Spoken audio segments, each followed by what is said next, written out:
जिस समय बन रहा था उस समय हम कुछ और ही सोच में, और ही विचार में, और ही धुन में रहते थे। अब बंधा है तो उसे भुगतना तो पड़ेगा ही। लेकिन जब बहुत ज्यादा तीव्रता होने लगे तो समाप्त, तो मानना कि अब ये इति की ओर, समाप्ति की ओर जा रहा है। और जो समाप्ति की बाद ही तो दिन का प्रादुर्भाव होता है। जब सूर्य उदय होने को होता है, रात्रि बीतने की होती है, तो अंधकार एकदम घना सा हो जाता है। समझना अब दिन होने वाला है, सेइंग है। जब हमारी शैडो बहुत ज्यादा लंबी होने लगे तो समझना सूर्य अस्ताचल की हो रही। When a small man casts long shadow means sun is going down। जब सूर्य अस्त होता है तो हमारी परछाई लंबी हो जाती है, होती है कि नहीं? वैसे अपनी हाइट 6 फीट की है और उसकी परछाई दिन के समय 12 बजे के समय परछाई दिखती नहीं, वही समाहित हो जाती है। लेकिन सूर्य जैसे जैसे पश्चिम की ओर मुख करता है और सूर्य अस्त की ओर, अस्ताचल की ओर होता है, तो परछाई और लंबी होते चले जाती है। तो परछाई लंबी हो रही है, इसका सीधा सा अर्थ है अब सूर्य अस्त की ओर होने वाला है, डूबने वाला है, दुख अब समाप्त होने वाले, ये कहा जा रहा है। समझ रहे हो कि नहीं? हम आप कहो कि महाराज जी रियल लाइफ में, प्रैक्टिकल लाइफ में ऐसा समझ में नहीं आता है हमें, क्योंकि हम तो वर्षों से देख रहे हैं हमारे दुख जो है समाप्त ही नहीं हो रहे हैं। आप कहे अवश्य रह रहे हो, आचार्य भगवान कहे अवश्य रहे हैं, पार्श्वनाथ भगवान ने कितना तप तपा, तभी तो उन्हें केवल ज्ञान प्राप्त हुआ, नहीं हुआ। सुकौशल मुनि महाराज, उन्होंने कितनी तपस्या की। हाँ, जब भीषण उपसर्ग को झेला तो उस अनंत सुख को पाया। जो विद्यार्थी है, कठिन तपस्या करता है, खूब मेहनत करता है, तभी तो वह अच्छी डिग्री को लेकर के आता है, नहीं आता। तो घड़े को भी, उस कलश को भी, कुंभ को भी तपना होगा, तभी उसके भीतर से जलत्व दूर होगा, अथवा वो जड़त्व, अज्ञान नष्ट होगा। समझ रहे हो नहीं? और क्या कहा गया है? तप के बिना, तप के जलत्व का वर्षा का उदय हो नहीं सकता। तप के अभाव में ही तपता रहा है अंतर मन, यह अनल्प संकल्प विकल्पों से, कल्प कालों से। आज तक हमने तपस्या समीचीन नहीं की है, इसी कारण हमारा अंतर मन जो है तपता रहा है, जलता रहा है। कब से जल रहा है? अनल्प, किस प्रकार से जल रहा है? अनल्प संकल्प विकल्प। अनल्प का अर्थ होता है, अल्प का अर्थ होता है माइन्यूट, लिटिल बिट, छोटा सा, और अन उपसर्ग लग गया है तो वो बहुत ज्यादा। अल्प का मतलब कम और अनल्प का मतलब बहुत अधिक, उसका अपोजिट है। अल्प का अपोजिट अनल्प है ना, निषेधात्मक हो जाता है संस्कृत व्याकरण में। तो यहाँ पे अनल्प यानी उसका अल्प का जो निषेध कर रहा है, चूंकि वो अल्प स्वर है, अ से शुरुआत हो रहा है, जैसे 5 वॉवल्स होते हैं ना इंग्लिश में, ए आई ई ओ यू, तो उसमें एक के लिए क्या होता है? एन जोड़ा जाता है, और दूसरे लेटर से तो ए जोड़ा जाता है। तो ऐसे ही संस्कृत व्याकरण में है, स्वर से शुरुआत होता है तो अन जोड़ता है, और व्यंजन से शुरुआत होती है तो अ जोड़ता है निश्चित रूप से। हिंसा का विरुद्ध क्या हो गया? अहिंसा। सत्य का विरोधी क्या हो गया? असत्य।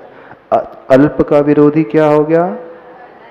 अब अल्प नहीं होगा, वो अन उपसर्ग लगता है तो वो अनल्प। तो अनल्प का मतलब हुआ है जो अल्प नहीं है, यानी बहुत अधिक है। तो अनल्प संकल्प विकल्पों से, कल्प कालों से तपता रहा है अंतर मन, यानी बहुत प्रकार के संकल्प विकल्प मन में आते रहे हैं। कब से? कल्प कालों से। उसकी कोई शुरुआत नहीं, हजारों लाखों करोड़ों वर्षों से सिर्फ संकल्प विकल्प में उलझा हुआ है यह जीव। अब तो समझ में आया? विफलता ही हाथ लगी है, विकलता ही साथ चली है, किस विध कहें किस विध सहें और किस विध रहें, कोरी बस सफलता की बात मिली है आज तक इस जीवन में। जो भी मिला है विफलता असफलता ही हाथ लगी है और विकलता ही साथ चली है। विकलता कर आकुलता समझ लो, आकुल व्याकुल परिणाम जो हो जा रहे हैं, यानी सही नहीं मिला है, व्याकुलता ही रही, साथ चली है। किस विध कहें किस प्रकार से हम कहें, किस विध सहें कैसे उसे हम सहन करें, और किस विध रहें किस प्रकार से हम रहें, कोरी बस सफलता की बात मिली है। संसार में आज तक सिर्फ बातें ही सुनने को मिली है, लेकिन जो हम चाहते थे वो नहीं मिला है आज तक इस जीवन में। अनंत की सुगंध में खो जाने को मचल रहा है, अंत की सीमा से परे हो जाने को उछल रहा है। संत का अशांत मन यूं पूछता है, ओ वासंती महिमा कहाँ गई, ओ वसंत की महिमा कहाँ गई, इस पर कुछ शब्द मिलते सुनने संत को की। अब यहाँ पर साहित्य का वर्णन शुरू हो रहा है, वसंत ऋतु का वर्णन शुरू हो रहा है। अब जो कवि की कविताएं आ रही हैं साहित्य के रूप में, क्योंकि महाकाव्य की एक विशेषता है उसमें सभी रसों का वर्णन होता है। अब यहाँ पे साहित्य का वर्णन, जो कविता प्रेमी होते हैं अथवा कवि हृदय होते हैं जिन्हें कविता पसंद होती है, बहुत अच्छा विषय है, लेकिन मात्र शब्द ही अच्छे नहीं हैं, इसके भाव भी बहुत अच्छे हैं। तो क्या कहा, अनंत की सुगंध में खो जाने को मचल रहा है, अंत की सीमा से परे हो जाने को उछल रहा है। संत का अशांत मन यूं पूछता है, क्या पाने की इच्छा कर रहा है, अनंत की सुगंध में खो जाने को। अभी तक संसारी व्यक्ति क्या पाने की इच्छा करते हैं, सुगंध की तो इच्छा करते हो, लेकिन वो कितने समय लास्ट रहती सुगंधी, कितने समय तक टिकती है, थोड़ी देर। अभी तक उस सुगंधी की वांछा पैदा नहीं हुई है जो अनंत काल तक टिके रहे। कितनों के मन में हुई? नहीं हुई। सुगंधी की इच्छा हुई है लेकिन तात्कालिक, छोटी सी। अंत की सीमा से परे हो जाने को उछल रहा है मन का, संत का शांत मन।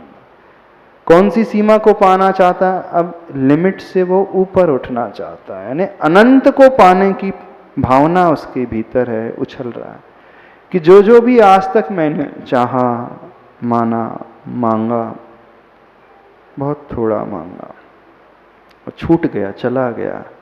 आज तक एक बार भी ऐसी भावना नहीं कि हे प्रभु मुझे अनंत मिल जाए।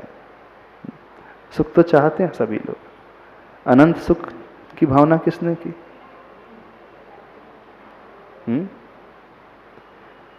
अच्छा, भगवान से आप क्या मांगते हो, सही से बताना। अच्छा सा मकान, वो भी नष्ट हो जाएगा, कितने साल तक रहेगा? 50 साल। 1 करोड़, 5 करोड़, वो भी समाप्त हो जाएंगे। गाड़ी, वो भी चले जाएगी। बच्चे, उसकी भी एज होती है। बहू, उसकी भी एक लाइफ होती है। नाती पोते, उसका भी जीवन। दामाद, उसका भी समय होता है। शारीरिक स्वास्थ्य, वो भी नहीं टिकता है। भगवान से कौन कौन सी आकांक्षा करते हो, सही सही बताना। जो जो भी मांगते हो वह सब सीमित ही मांगते हो, कुछ समय तक टिकने वाला है, इसके अलावा कुछ मांगते हैं आप? आज तक प्रभु के पास जाकर के उसकी कौन सी कामना की? पति, पत्नी, बच्चे, भाई, बहन, माता, पिता, शरीर, स्वास्थ्य, रुपया, पैसा, घर, मकान, गाड़ी, इसके अलावा क्या मांगा आज तक आपने? अंदर से बताना। जो भी आकांक्षा की है वो सब समाप्त होने वाली वस्तु की आकांक्षा। ऐसा बेटा मांगा जो कभी मरे ना? कितनी माँ ने मांगा? चलो पूछ रहे हैं। ऐसी धन दौलत मांगी जो कभी समाप्त ना हो।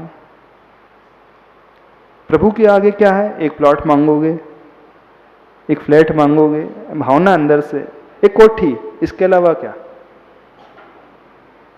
आपकी शक्ति कितनी है, आपकी सोच कितनी है? इतनी सी है ना। किसी की 1 करोड़ हो सकती, किसी की 10 करोड़, किसी की 100 करोड़, 1000 करोड़ बोल ली मान। हाँ, तो आप लोगों की लिमिट कितनी है? हम थोड़ी सी आपकी सोच जानना चाहते हैं। हाँ, कितनी भावना होती है आपके भीतर प्रभु के पास आकर, जिससे दुख भी है, मान लीजिए परेशान है वो, तो क्या भावना करता है? जो पैसों से परेशान है तो वो सोचता है प्रभु इतना पैसा मिल जाए कि घर अच्छे से चल सके। इतना ही करता है कि नहीं? जो पैसों से परेशान है, जिसको कोई बीमारी लगी शारीरिक, हे प्रभु ये बीमारी ठीक हो जाए। कितने लोगों ने ये भावना मांगी कि हे प्रभु मेरा शरीर ही ना समाप्त हो जाए, शरीर ही ना रहे मेरे पास। बताओ, किसी ने नहीं मांगा? किसी?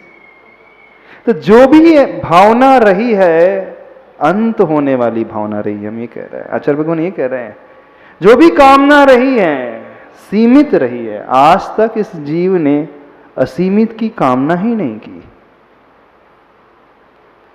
अंदर से तो यही भाव निकलते हैं। भले ही आप कहोगे अक्षय पद प्राप्ताय अक्षतान निर्वपामीति स्वाहा, लेकिन कौन सा पद चाहिए? कितना विरोधाभास है, कॉन्ट्रडिक्टरी है आपकी पूजाएं, आपके उच्चारण, आपकी कामनाएं। जन्म जरा मृत्यु विनाशनाय जन्म निर्वपामीति स्वाहा। हे भगवान स्वर्ग में अच्छा वैभव मिले, इस स्वर्ग में मैं जाकर के पैदा हो जाऊं। कह रहे हो जन्म नष्ट हो जाए और फिर बाद में इच्छा है स्वर्ग में पैदा हो जाऊं, राजा के यहाँ पैदा हो जाऊं, उस सेठ के यहाँ पैदा हो जाऊं अगले भाव में।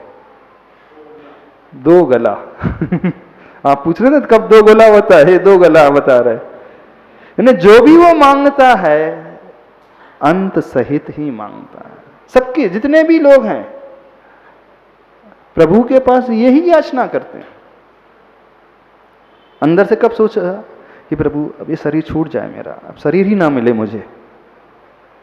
ये कहना अलग है, जन्म जरा मृत्यु विनाशनाय, ये तो रटी रटाई पंक्तियां, इससे कुछ नहीं होता। पूजा में जब अर्घ्य चढ़ाते हो ना, सब रटी रटाई पंक्तियां, इससे कोई कल्याण नहीं होता है।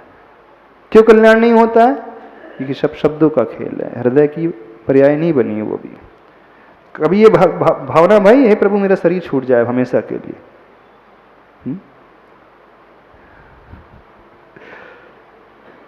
गलत तो नहीं कह रहे?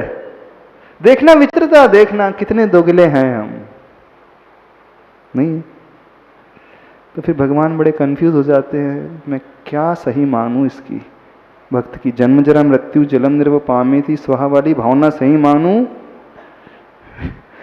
कि स्वर्ग का वैभव मिल जाए, वो पद मिल जाए, अगले जन्म में वहां जन्म, अगले भाव में वहां जन्म हो जाए मानो। तो फिर बोलते इसे खुद क्लियर नहीं है क्या चाहिए। भक्त को खुद ही क्लियर नहीं है क्या उसकी आकांक्षा है, क्या वो चाहता है। अलग करो, पहले वो एटलीस्ट क्लियर तो हो जाए। ऐसा करना। अब थोड़ा सा ये मायावीपन जो है ना छोड़ देना।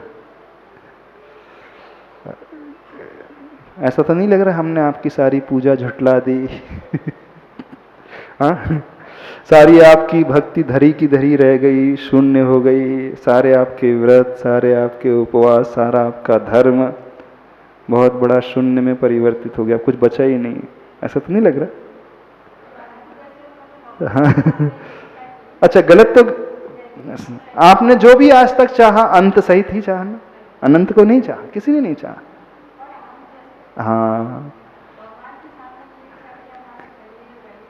हाँ हाँ, नहीं ये वांछा तो करने के लिए कहा है कि मैं शरीर रहित हो जाऊं, दुख खो कम खो वो ही लाओ, सुगई गमनम समाहि मरणम जिनगुण संपत्ति हो मजम। ये वांछा तो मुनि महाराज भी करते हैं, ये तो करने के लिए कहा ही है। ये वांछा अनंत की वांछा है, अनंत की कामना है। श्रावक की अंत सहित की कामना रहती है। व्यक्ति सोचता ही नहीं मैं क्या कर रहा हूं, नहीं सोचते ना, चिंतन ही नहीं होता, सोच जाता ही नहीं कि मैं क्या कर देता हूं, क्या कह देता हूं प्रभु के पास जाकर के। भले ही शब्दों में कुछ और कहता हूं लेकिन अंदर कुछ और ही चाहता हूं। बस चलता रहेगा संसार, ऐसे चलते रहे, नष्ट नहीं होगा संसार, समाप्त होगा ही नहीं, क्योंकि आप स्वयं क्लियर नहीं आप क्या चाहते हो। जो व्यक्ति एक साथ दो नावों में पैर रखेगा कहां पहुंचेगा। एक तरफ कह रहे हो अनंत जन्म जरा मृत्यु विनाश ना, और एक तरफ कह रहे हो कि ये वैभव, कुछ नहीं होगा, तो सब कुछ व्यर्थ गया ना अभी तक का जीवन। अभी तक का धर्म सब कुछ व्यर्थ फालतू। इतना भी समझ लो तो भी कल्याण हो जाएगा कि हाँ अभी तक तो सब फालतू हमारे समय व्यतीत कर दिया, कुछ समझा ही नहीं, आज ही सही है, आज से ही सही समझ तो पैदा हो गई। तो कौन सी भावना करना है, अनंत की सुगंध में खो जाने को मचल रहा है, अंत की सीमा से परे हो जाने को उछल रहा है, संत का अशांत मन यूं पूछता है। समय आपका हो रहा है, हाँ गृहस्थ करेगा कैसे, तो वही तो क्या करेगा। हाँ कैसे करेगा, पापों का त्याग करेगा, वस्तु स्थिति को समझेगा, तत्व को पहले समझे तो सही। नहीं समझना है, पहले ज्ञात तो हो जाए उसे करना क्या है, उसे चाहना क्या है। बड़ी विडंबना है, बड़ा दुख होता है जब देखते हैं लोगों को, क्या वो कहते हैं क्या वो चाहते हैं। भगवान के आगे न अपने आप को समझाना, प्रभु को समझाना, धर्म को समझा। आचार्य भगवान समझा रहे हैं, कोशिश कर रहे हैं हमें कि समझ जाओ, मर जाओ मरहम बन जाओ, कुछ तो कर जाओ इस दुनिया में, जीते जी जाते जाते। सब गतानुगतकता के अनुसार चले जा रहे हैं, भेड़ चाल के अनुसार चले जा रहे हैं। किसी को कुछ नहीं पता, एक्सेप्शन को छोड़ करके अपवाद हो सकते हैं दो चार, लेकिन अधिकांश लोगों को कुछ नहीं पता। कुंभकार की जरूरत है सबको, अपने को कुंभकार मिले, पूज्य आचार्य भगवान गुरुदेव श्री विद्यासागर महाराज जी। हाँ ऐसे कुंभकार मिले हैं तो उनके चरणों में जाकर के अपने स्वरूप को समझे, उस तत्व को जाने। थोड़ा सा ध्यान कर ले 5 मिनट का।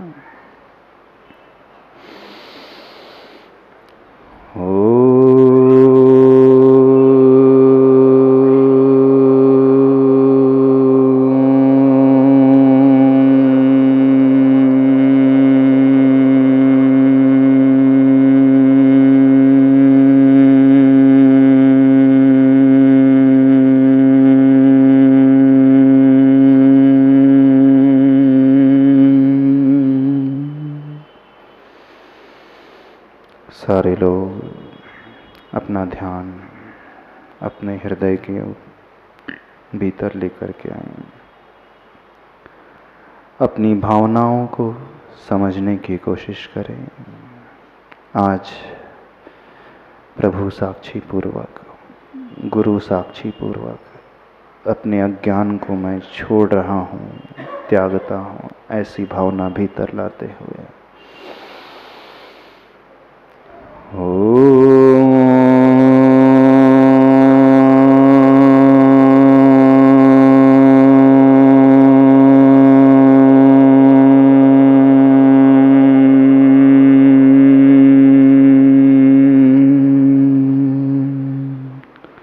अपने विचारों को देखें। जीवन में मैंने अभी तक क्या किया है, प्रभु के सामने क्या याचना की है, क्या मांगा है, मेरी कौन सी कामना रही है मुझे खुद ही ज्ञात नहीं है।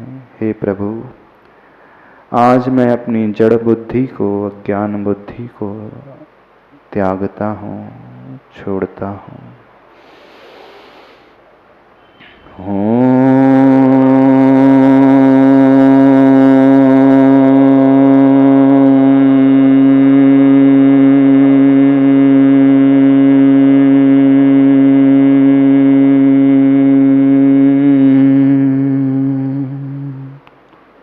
अपना अध्ययन करें, हमारा जीवन आज तक कैसा रहा है, हमारा धर्म आज तक किस प्रकार से रहा है, हमारे विचार, हमारे तप, हमारे नियम, हमारी पूजा, सब कुछ ऐसा प्रतीत होता है अज्ञान बुद्धि के कारण व्यर्थ चला गया। आज उस अज्ञान बुद्धि को मैं प्रभु चरणों में छोड़ रहा हूँ। अज्ञान रहितो हम,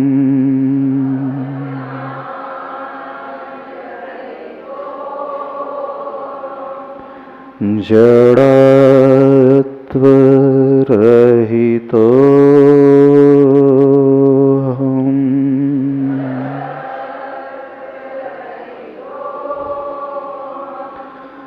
मोह रहितो हम।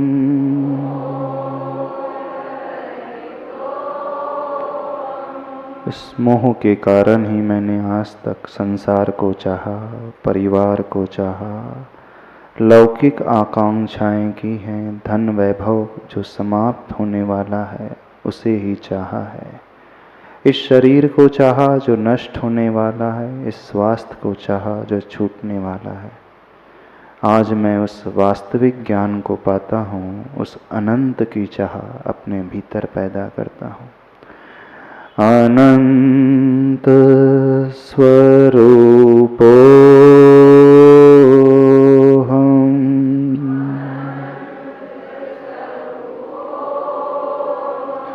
अनंत ज्ञान सहितो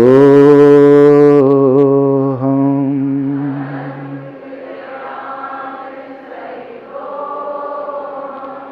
मोह रहितो हम,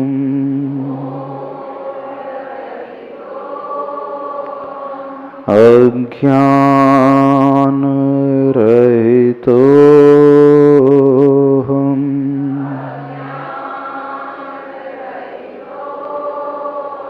सुख स्वरूपो हम, अनंत शक्ति संपन्नो हम,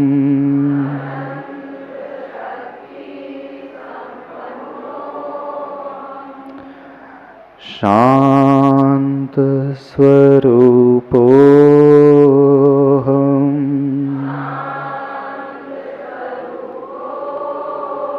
विकल्प रहितो हम, अनंत स्वरूपो हम, क्षय रहितो हम, सोहम सोहम सोहम।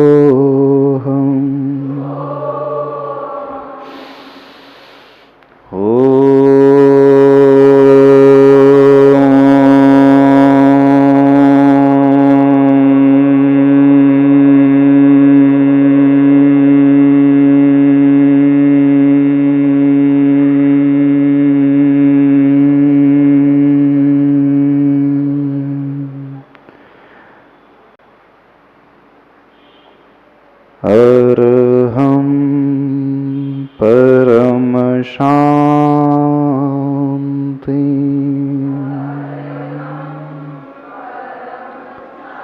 परम शांति। परम शांति। वह जड़त्व का अभाव होगा नहीं, बिना तपे जल की वर्षा होगी नहीं। अनंत की सुगंध में खो जाने को मचल रहा है, अंत की सीमा से परे हो जाने को उछल रहा है। यहाँ तक हो गया था विषय। अब आगे संत का अशांत मन यूं पूछता है, ओ वासंती महिमा कहाँ गई?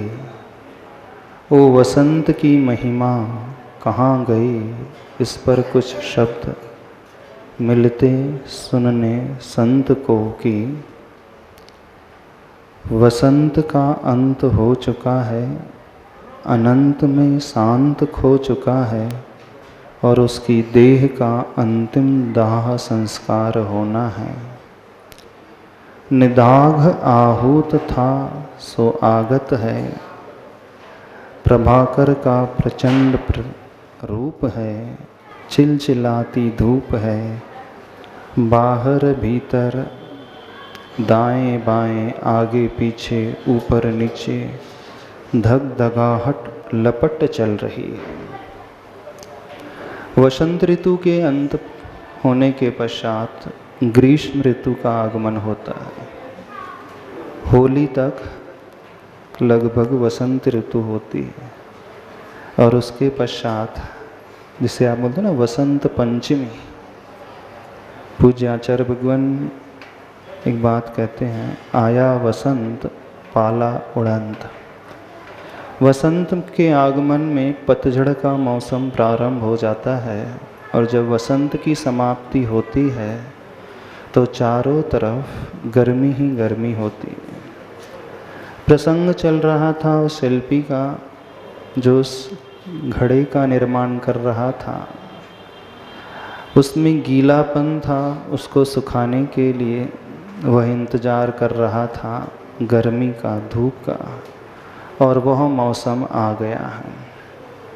अब इस साहित्य में ऋतुओं का वर्णन किया जा रहा है, वसंत ऋतु आदि कैसी होती है और ग्रीष्म ऋतु में क्या क्या परिवर्तन बाहर आ जाता है और क्या क्या परिवर्तन हमारे मन में भी आ जाता है, उसका वर्णन कहा जा रहा है। संत का अशांत मन यूं पूछता है, ओ वासंती मही माँ, मही का अर्थ होता है माँ, कहाँ गई? ओ वसंत की महिमा कहाँ गई? शब्द एक ही है लेकिन अर्थ अलग अलग है। महिमा को तोड़ कर के लिखेंगे तो वही मही माँ हो जाता है, और महिमा अब जानते ही हैं इसकी महिमा कितनी है, इसका वैभव कैसा है। इस पर कुछ शब्द मिलते सुनने संत को कि वसंत का अंत हो चुका है, अनंत में शांत खो चुका है। वैसे पंक्तियाँ बहुत कठिन सी लग रही होंगी आज की, है ना? पंक्तियाँ कठिन सी लग रही हैं, उसके अर्थ को खोल देते हैं। वसंत ऋतु जा चुकी है और अनंत में शांत, सधन अंत यानी अंत सहित वह खो चुका है, यानी पूर्ण में पूर्ण रूप से वह समाप्त हो चुका है और उसकी देह का अंतिम दाह संस्कार होना है। यानी जब किसी का अंत हो जाता है, मरण हो जाता है, तो जो बची देह होती है उसका अंतिम संस्कार किया जाता है। ऐसे ही प्रतीकात्मक रूप से आचार्य भगवान कह रहे हैं कि वसंत ऋतु का अंत हो गया है, अब उसकी देह का अंतिम संस्कार किया जाना है। निदाघ आहूत था सो आगत है। निदाघ का अर्थ होता है ग्रीष्म ऋतु, गर्मी का मौसम।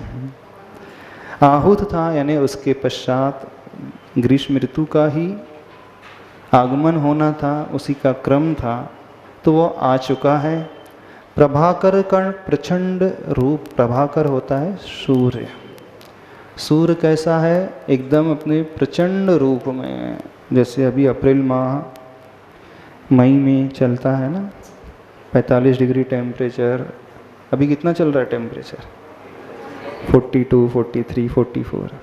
जैसे जैसे वैशाख ज्येष्ठ आता है, तापमान और ऊंचा छूने लगता है, उसी का वर्णन कर रहे हैं। चिलचिलाती धूप है, बाहर भीतर दाएं बाएं आगे पीछे ऊपर नीचे धक धगाहट लपट चल रही है, यानी लू चल रही है।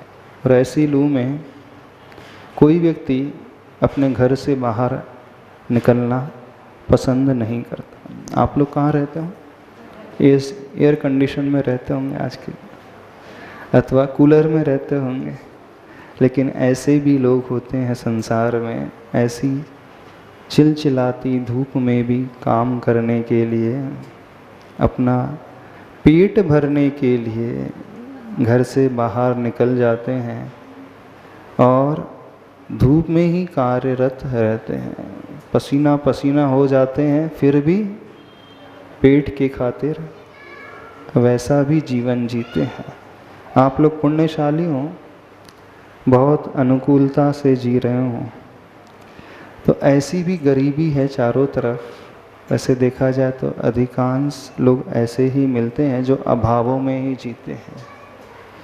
तो ऐसे मौसम में जहाँ चारों तरफ चिलचिलाती धूप है, लपट चल रही है, और कैसा है, बस बरस रही केवल तपन तपन तपन। चारों तरफ किसकी बारिश हो रही है? सिर्फ तपन की बारिश हो रही है।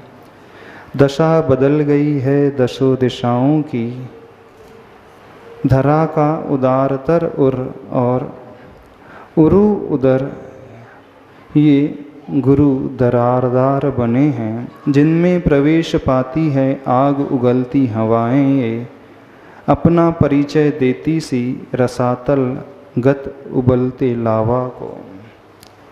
दशा भी बदल जाती है और चारों तरफ का माहौल। दशा बदल गई है दशों दिशाओं की। दिशाएं कितनी होती हैं? कौन कौन सी? 10 दिशाएं होती। पूर्व, दक्षिण, पश्चिम, उत्तर, 4 दिशाएं, 4 विदिशाएं, एक ऊर्ध्व और एक अधो। तो जब तीव्र सूर्य का ताप फैलता है, चारों तरफ का माहौल बदल जाता है। तो दशों दिशाओं की भी दशा बदल गई है। धरा का उदारतर उर और उरु उदर, ये गुरु दरारदार बने हैं। धरा यानी पृथ्वी का जो उदारतर उर है, यानी उसका हृदय है, वो कैसा हो गया है। और उरु उदर यानी उरु का अर्थ होता है विशाल, उदर का अर्थ होता है पेट। गुरु दरारदार बने हैं, यानी जब गर्मी तीव्र पड़ती है तो पूरी पृथ्वी में, माटी में दरारें आ जाती, जमीन फटने से लगती है। देखा है ना, खेत की यदि भूमि देखी हो तो चारों तरफ दरारें दरारें हो जाती हैं, और उसमें दरार होने के पश्चात जो लपट प्रवेश करती है वो कैसी है? आग उगलती हवाएं, ये अपना परिचय देती सी रसातल गत उबलते लावा को। रसातल यानी पृथ्वी के नीचे जब ज्वालामुखी फटता है तो वह लावा ऊपर आ जाता है। यहाँ जल रही है केवल तपन तपन तपन। Page number 178। अभी इसमें विषय में कुछ ज़्यादा समझाने कुछ लिए नहीं, इस कारण हम थोड़ा स्पीड से बढ़ जाते हैं, इन कविताओं को पढ़ देते हैं। यहाँ जो आचार्य भगवान वर्णन कर रहे हैं उस प्रकृति का वर्णन कर रहे हैं, क्योंकि जब भी कोई साहित्य लिखा जाता है हर प्रकार से प्रकृति का वर्णन किया जाता है, हर मौसम का वर्णन किया जाता है। जब आप प्रथमानुयोग ग्रंथ पढ़ते होंगे, है ना, तो उसमें नदियों का वर्णन आता है, पर्वतों का वर्णन आता है, बाग बगीचे का वर्णन आता है, और इतना लंबा चौड़ा वर्णन आता है कि व्यक्ति यही भूल जाता है हम क्या पढ़ रहे हैं। ऐसा होता है। कई लोगों के मन में ये जिज्ञासा उठती है, धार्मिक ग्रंथों में इतना लंबा चौड़ा वर्णन क्यों किया जाता है प्रकृति का? उठती है ना, मन में प्रश्न उठता है, हमें तो प्रयोजन कथा से होना चाहिए था, जो मूल कथा है, मूल भाव है, वो लिखना चाहिए था आचार्य भगवान को। क्यों आचार्य भगवान ने इतना विस्तृत वर्णन किया प्रकृति का? वर्षा ऋतु का वर्णन करते हैं, जंगल का वर्णन करते हैं, खलियानों का वर्णन करते हैं, पशु पक्षी का वर्णन करेंगे, बादलों का वर्णन करेंगे, झरनों का वर्णन करेंगे, ऐसे कोयल कूक रही है उसका वर्णन करेंगे, न जाने कैसा। बोर होने लगता है। कई लोग कहते हैं क्यों लिखा गया ये सब?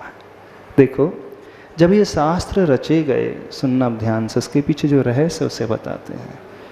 हजारों वर्ष पूर्व शास्त्र रचे गए 11वीं शताब्दी, 7वीं 8वीं शताब्दी में। उस समय राजा के आश्रित पूरी जनता रहती थी, और राजा यदि प्रसन्न हो जाए तो समझना धर्म का प्रचार प्रसार बहुत फैलता। और राजा को प्रसन्न करने के तरीके जो होते थे, जो जितना विद्वान होता है, कवि हृदय होता है, राजा उनसे बहुत प्रसन्न होता है, क्योंकि विद्वान सर्वत्र पूज्यते, ये कहावत है। विद्वान की हर जगह पूजा होती है, उसमें मान सम्मान मिलता है। और विद्वान जिस धर्म को मानने वाला होता है, और राजा यदि उससे प्रभावित हो जाता है, तो राजा भी उसी धर्म को अपना लेता। इफेक्ट है। तो जितने भी आचार्य भगवान हुए हैं, जिस देश में, जिस परिस्थिति में, जिस काल में रहे हैं, उस देश काल परिस्थिति को देख कर के धर्म को बहुत अधिक फैलाना है, प्रचार प्रसार करना है, इस उद्देश्य को लक्ष्य में रख कर के वो राजा की नीति को ध्यान में रखते हुए शास्त्रों की रचना करते थे। एक तो एक मूल कारण यह था। दूसरा कारण रहा है, जब भी शास्त्र रचे जाते हैं, साहित्य की रचना होती है, तो उसमें सभी रसों का वर्णन होता है।